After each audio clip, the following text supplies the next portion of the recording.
Bismillah, walhamdulillah, wassalatu wassalam ala rasulillah. Assalamu alaikum wa rahmatullahi wa barakatuh, everyone. Inshallah, you're all doing well.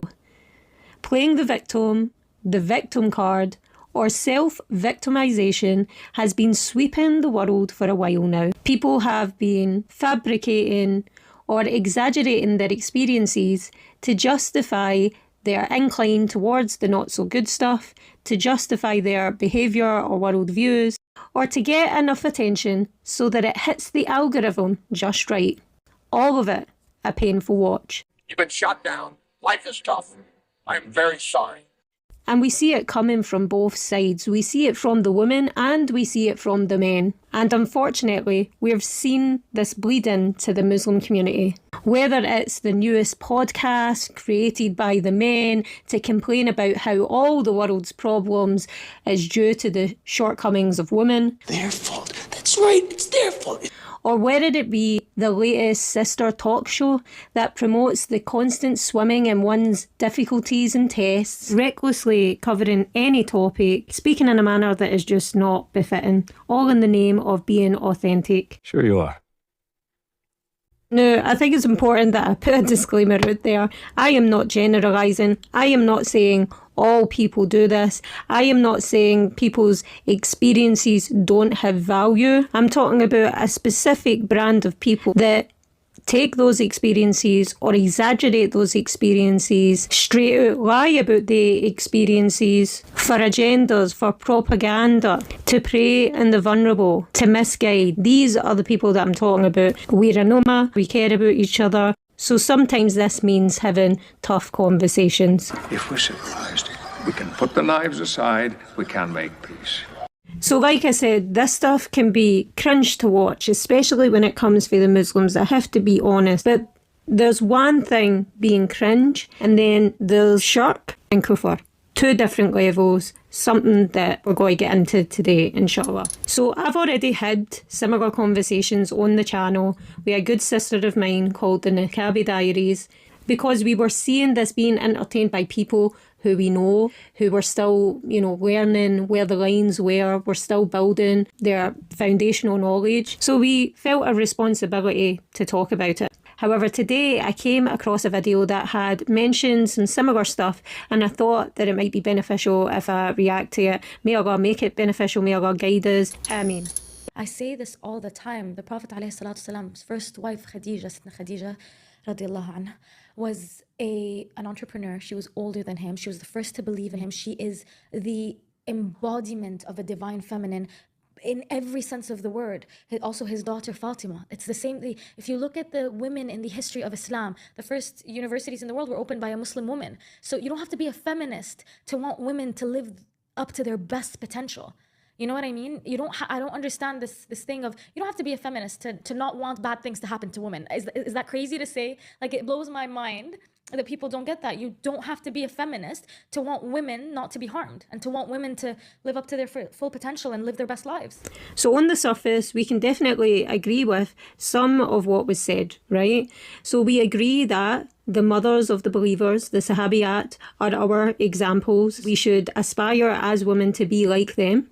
We also want women to live up to their potential. We also don't want bad things to happen to women. I think this goes without saying.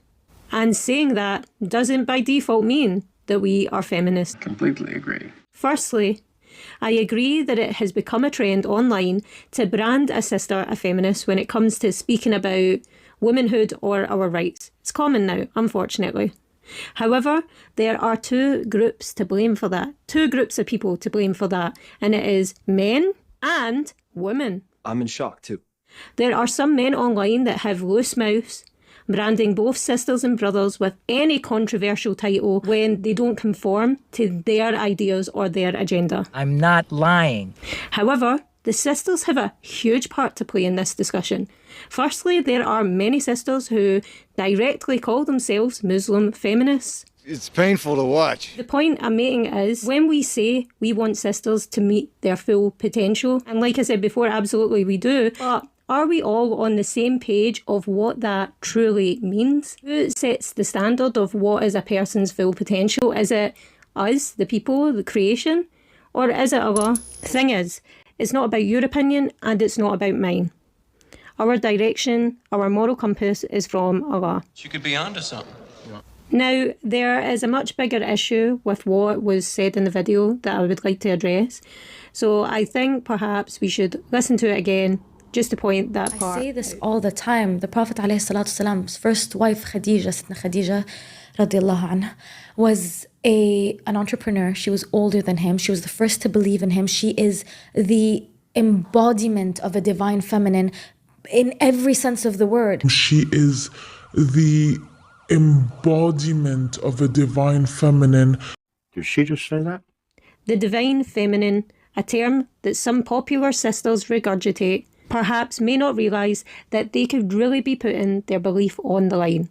The fact that the word divine is even used to describe creation should be a huge red flag, should set the alarms off in the head of any Muslim, and is something that we need to be aware of that's going around. So what is the divine feminine? The divine feminine refers to an ideology that is deeply rooted in polytheism, connected to Greek goddesses, Hindu goddesses, Mother Nature, etc., and that as women, aspects of that divine energy coming from the divine feminine resides within us. And to keep it short and simple, some of the ideas that stem from this ideology are that there's a feminine power, and that power has the potential to heal and to manifest things that clearly and hugely contradict core aspects of our belief as Muslims, and associates partners with Allah, which for us is utterly and completely unacceptable.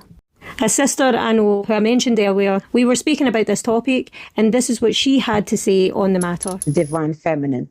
The thing is, Aisha, right, these terms may be overlooked in the English language. You know, we don't take English words because, like, obviously the meaning of them can change. When you translate this word divine into Arabic, you see the meaning is very clear. If you say divine feminine in Arabic, you translate it as al-mu'annath al-ilahi, subhanallah. It says female goddess because that's what it is. The concept comes from polytheism and female goddess worship. Why Muslims are trying to use these terms and Islamify them is beyond me. It doesn't make any sense. It's deception and it's misguidance. إن الله لا يغفر أن يشرك به ويغفر ما دون ذلك لمن يشاء ومن يشرك بالله فقد افترى إثما عظيما. So with the little that we've said already, it should be clear enough that views like these can take a person outside the fold of Islam.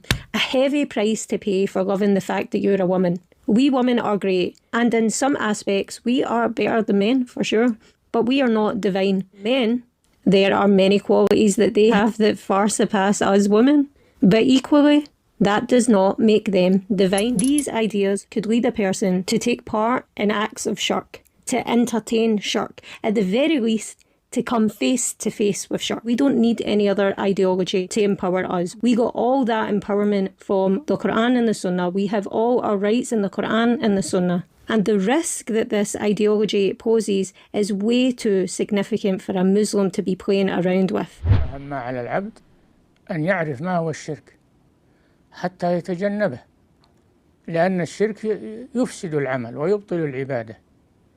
الشرك بالله يفسد العبادة ويبطلها. فالمشركون كانوا يدعون الله سبحانه وتعالى ويتضرعون إليه، لكنهم لا يخلصون العبادة لله، بل يدعون من دون الله من المخلوقين من يدعون ويقولون هؤلاء شفعاؤنا عند الله. الله ليس بحاجة إلى أن تتخذ بينك وبينه شفعاء، بل ادعه، ارفع حوائجك إليه مباشرة، وادعه مباشرة، ولا تجعل بينك وبين الله معبودين غيره تزعم أنهم يشفعون لك عند الله.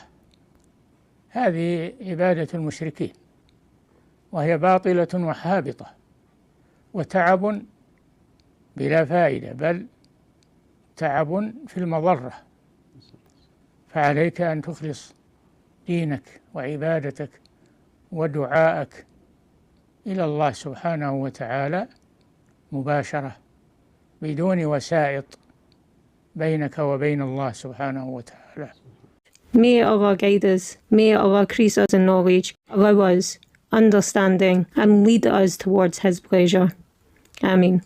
If I have said anything wrong in this video, know that it's from me, my limitations and need for knowledge, and any good is from Allah Subhanahu Wa Ta'ala. Subhanaka Allahumma wa bihamdik, ashhadu an la ilaha illa ant, astaghfiruk wa atubu ilayk. Assalamu alaikum wa rahmatullahi wa barakatuh.